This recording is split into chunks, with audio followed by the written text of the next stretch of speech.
তারা ভার্বালি বলেন কি আমি আর রেসপন্সিবিলিটি নিজের উপর নিচ্ছি, আমি আর থাকবো না। তখন কি যতক্ষণ না নতুন একটা অ্যাপয়েন্টমেন্ট হচ্ছে ওই ব্যক্তি থাকে, তো সেটা তো আপনি প্রায় মিল করতে দিয়েছিলেন, সেটি পরিস্থিতি এখন আছে। আমি তো সেটা বলেই দিয়েছিলাম। প্রথম কথা হচ্ছে যে খার্গে সাহেব সভাপতি হওয়ার পর বাকি এমনি সব অস্থায়ী হয়ে যায়। তারপরে ভোটে খারাপ ফলের জন্য যেটা আপনি বলছেন সেটা সব সভাপতি বলে আমিও বলেছি।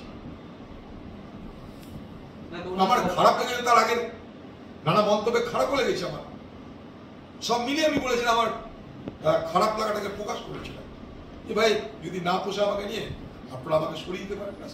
আমি তো পার্টির ভালো জায়গাটা বলতে পারবো। আমি কর্মী, পশ্চিমবঙ্গের কর্মীদের আমি অবস্থা জানি। পশ্চিমবঙ্গের কর্মীদের উপর অত্যাচার হচ্ছে, সন্ত্রাস হচ্ছে, তাদের বিভিন্নভাবে হিংসার শিকার হতে হচ্ছে। এটা বাংলার প্রত্যেকটা জেলার প্রত্যেকটা কংগ্রেস কর্মী তাদের তিক্ত অভিজ্ঞতা থেকে তারা সবাই জানে।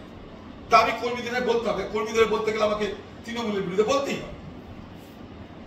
পশ্চিমবঙ্গে আমি রাজনীতি করতে গেলে তৃণমূলের বিরুদ্ধে বলতেই হবে। এখন সে বলার মধ্যে কি ভুল আমার জানা নেই।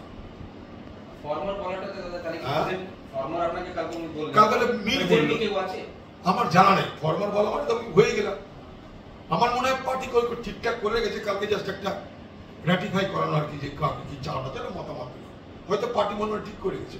আমি নিশ্চয়ই বিশ্বাস করি যে পার্টির ভালোর জন্য কিছু করার চিন্তা করেছে, কিন্তু বিষয়টা যে যেভাবে শোরগোল পড়ে গেছে, মানে আমি খুব অস্বস্তিতে পড়ে গেছি। তার জন্য আমার মনে হলো যে একবার আপনার কাছে বিষয়টা পরিষ্কার করে দাও। দাদা এই প্রশ্ন মীর সাহেব তো হচ্ছে বাংলার পর্যবেক্ষক, তিনি তো আর দলের সভাপতি নন।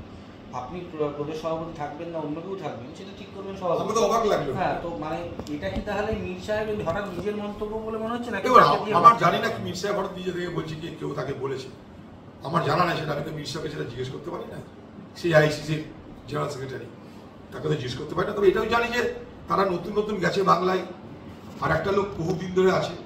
এরা দুজনে কোথায় কোথায় ঘুরে বেড়ায় জানি না। আমাকে ভোটের সময় কেউ ফোনও করেনি, কেউ জিজ্ঞেসও করেনি কি হচ্ছে না হচ্ছে। তারা তাদেরকে যাদেরকে মনে যাদেরকে ডেকে নিয়ে এসছে, কিন্তু বহু লোক থেকে গেছে।